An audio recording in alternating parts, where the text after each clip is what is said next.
Թուրքիայի աշխարհում ամենաբարձր պաշտոնյան գիտեք ով է։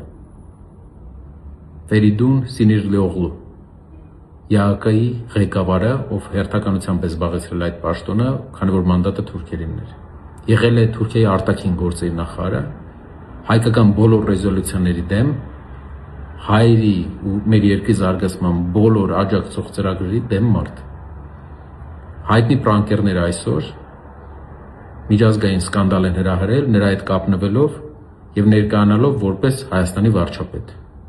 Այդ խոսակցության ժամանակ Թուրքիայի նախկին արտաքին գործերի նախարարը, ով հիմա աշխարհում ամենաբարձր թուրքական պաշտոն ունեցող մարդն է միջազգային կառույցներում,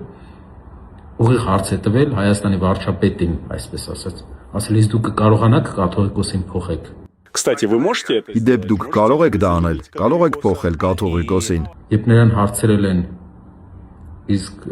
վարչապետի ներկայացող մարդը, որպես Փաշինյանը, պրանկերը, իսկ դուք կօգնեք մեզ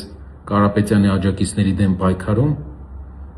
այս մարդը ասել է մենք կանենք ամեն ինչ, ինչ պետք է։ Կարծում եմ հաղթաթղթերը այժմ իմ ձեռքերում են։ Միակ բանն, ինչ կարող եմ ձեզ խնդրել, ձեր օգնությունն է այն դեպքերում, երբ բախվում են Կարապետյանի դաշնակիցների կողմից ընջող սուր քննադատությանը։ Այո, ես կանեմ հնարավոր ամեն ինչ։